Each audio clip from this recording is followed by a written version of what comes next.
Hello students, welcome to another video of Chemphilia. Thumbnail থেকে নিশ্চয়ই তোরা বুঝতে পারছিস যে এই ভিডিওর টপিকটা কি। হ্যাঁ, একটা সলিউশন আইডিয়াল নাকি নন আইডিয়াল, আর যদি সেটা নন আইডিয়াল হয় তাহলে সেটা পজিটিভ ডিভিয়েশন দেখায় নাকি নেগেটিভ। এই টপিকের উপর কিন্তু বিভিন্ন গুরুত্বপূর্ণ পরীক্ষায়, সে জেই বল কিংবা নিট বল বা বোর্ড, বিভিন্ন বছরে প্রচুর প্রশ্ন এসেছে। তো এই বিষয়গুলি কি করে মনে রাখবো সে নিয়ে কয়েকটা ছোট্ট টিপস এই ভিডিওতে। How to remember examples of ideal and non-ideal solutions showing positive or negative deviation. তো এখানে আমরা যদি দেখি কি বলছে, এখানে ট্রিকটা হচ্ছে যে similar compounds form ideal solution. ঠিক আছে, অর্থাৎ যেগুলো একই টাইপের কম্পাউন্ড সেগুলো আইডিয়াল সলিউশন তৈরি করে। Most of the solutions containing alcohols CS2 মানে কার্বন ডাইসালফাইড and CCl4 মানে carbon tetrachloride, they show positive deviation. ঠিক আছে, যাদের মধ্যে alcohol, carbon disulphide, carbon tetrachloride থাকে তারা পজিটিভ ডিভিয়েশন দেখায়। and most of the solutions containing acids aniline, they show negative deviation. যদি কোনো সলিউশনের মধ্যে অ্যাসিড থাকে বা অ্যানিলিন থাকে তারা নেগেটিভ ডিভিয়েশন শো করে।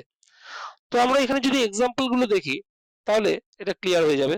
দেখ, ফার্স্ট এক্সাম্পল যেটা বলছে N butyl bromide, N butyl iodide, একই ধরনের কম্পাউন্ড, দুটোই hello alkane.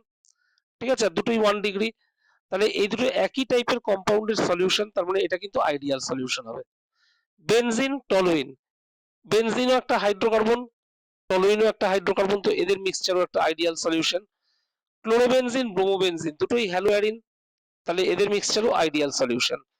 Ethyl bromide ethyl iodide, একদম একই ধরনের ফর্মুলা, শুধু একটা ব্রোমিন একটা আয়োডিন, দুটোই 1 ডিগ্রি, তাহলে এদের মিক্সচারটাও ideal. Ethyl bromide ethyl chloride, একদম আগের এক্সাম্পলটার মতনই, এটাও কিন্তু একই ধরনের কম্পাউন্ডের সলিউশন, 1 ডিগ্রি কম্পাউন্ডের solution, ideal solution. N hexane n heptane দুটোই হাইড্রোকার্বন, স্ট্রেট চেন হাইড্রোকার্বন, এই দুটোর মিক্সচারও কিন্তু একটা আইডিয়াল সলিউশনের এক্সাম্পল। তাই তোরা দেখলি যে একই টাইপের যে কম্পাউন্ডের সলিউশন গুলো বা মিক্সচার গুলো সেগুলো কিন্তু আইডিয়াল সলিউশন তৈরি করে। নেক্সট কি বলছে দেখ, নেক্সট বলছে মিথানল, মিথানল মানে অ্যালকোহল আছে, অ্যালকোহল থাকলেই কিন্তু পজিটিভ ডিভিয়েশন, উপরে লেখা আছে তোরা দেখতে পাচ্ছিস অ্যালকোহল থাকলেই পজিটিভ ডিভিয়েশন, তাহলে মিথানল আর CCl4 দুটোই পজিটিভ ডিভিয়েশন শো করবে।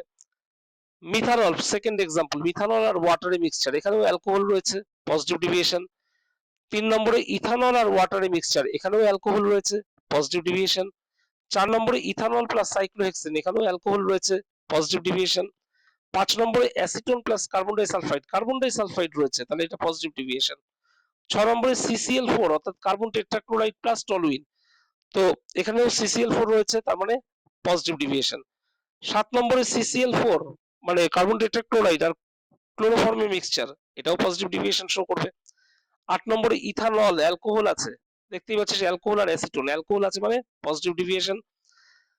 একমাত্র লাস্টের যে এক্সাম্পলটা, এখানে কিন্তু এমন কোনো কিছু নেই যেটা পজিটিভ ডিভিয়েশন শো করবে, এটা আগে থেকে বোঝা যায়। তো এই যে এক্সাম্পলটা, এই এক্সাম্পলটা কিন্তু একটু মনে রাখবি, এটা তোদেরকে কষ্ট করে একটু মনে রাখতে হবে। অ্যাসিটোন আর বেনজিন এই মিক্সচারটা কিন্তু পজিটিভ ডিভিয়েশন শো করে। ওকে, তো আমরা যাচ্ছি নেক্সট নেগেটিভ ডিভিয়েশন গুলোর ক্ষেত্রে। নেগেটিভ ডিভিয়েশনের যে হিন্টটা ছিল বা টিপসটা ছিল কি ছিল, অ্যাসিড অথবা অ্যানিলিন থাকলে নেগেটিভ ডিভিয়েশন। তো এখানে HCl প্লাস ওয়াটার, HCl হচ্ছে হাইড্রোক্লোরিক অ্যাসিড, তাহলে নেগেটিভ ডিভিয়েশন শো করবে। HCOOH মানে ফর্মিক অ্যাসিড আর ওয়াটার মিক্সচার, এখানেও ফর্মিক অ্যাসিড আছে, তো নেগেটিভ ডিভিয়েশন শো করবে।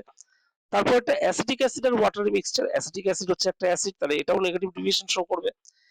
তারপর একটা HNO3 মানে নাইট্রিক অ্যাসিড আর ওয়াটার, নাইট্রিক অ্যাসিড একটা অ্যাসিড, তাহলে এটাও নেগেটিভ ডিভিয়েশন শো করবে। নেক্সট হচ্ছে ক্লোরোফর্ম আর বেনজিন।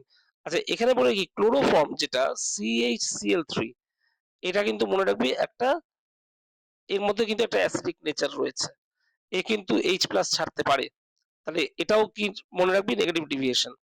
নেক্সট হচ্ছে অ্যাসিটিক অ্যাসিড আর পিরিডিন, তো এখানেও অ্যাসিড আছে, নেগেটিভ ডিভিয়েশন। 7 নম্বরে অ্যাসিটিক অ্যাসিড আর অ্যালকোহল আছে, এইখানে কিন্তু একটা ভাইটাল জিনিস যে অ্যালকোহল আছে যেটা কিনা পজিটিভ ডিভিয়েশন দেখায়, আবার অ্যাসিড আছে যেটা নেগেটিভ ডিভিয়েশন দেখায়। তো এটা মনে রাখবি কি করে বল, অ্যাসিটিক অ্যাসিড আর অ্যালকোহল, অ্যাসিড আর অ্যালকোহলের মধ্যে প্রিন্সিপাল ফাংশনাল গ্রুপ কোনটা বা ফাংশনাল গ্রুপ হিসেবে কোনটা প্রায়োরিটি পায়? অ্যাসিড, তোরা জানিস। তাহলে এখানে কিন্তু এই অ্যাসিডকে দেখেই এর আনসারটা দিবি, আনসার হবে নেগেটিভ ডেভিয়েশন। নেক্সট হচ্ছে অ্যাসিটোন আর অ্যানিলিন, অ্যানিলিন আছে তাহলে নেগেটিভ ডেভিয়েশন। তারপর একটা অ্যাসিটোন ক্লোরোফর্ম, ক্লোরোফর্ম আছে যেটা কিনা একটা উইক অ্যাসিড বা যার মধ্যে অ্যাসিডিক নেচার দেখা যায়, তাহলে সেটাও নেগেটিভ ডেভিয়েশন। লাস্ট হচ্ছে ফেনল আর অ্যানিলিন, অ্যানিলিন আছে মানে এটা নেগেটিভ ডেভিয়েশন। তো এই যে এক্সাম্পল গুলো দিলাম, যদি তোরা বিগত বছরগুলোর নিটের কিংবা জেইর কিংবা বোর্ডের পরীক্ষার কোয়েশ্চেনও দেখিস, এই এক্সাম্পল গুলোর মধ্যে থেকে কিন্তু ঘুরিয়ে ফিরিয়ে এই কোয়েশ্চেন গুলো দেয়। তো আশা করি এই ভিডিওতে যে প্রসেস গুলো আমি আলোচনা করলাম সেগুলো তোদের কাজে লাগবে। কন্টেন্ট ভালো লাগলে অবশ্যই লাইক করবি, শেয়ার করবি, আর চ্যানেল সাবস্ক্রাইব করতে কিন্তু ভুলবি না। দেখা হচ্ছে পরের ভিডিওতে। টাটা।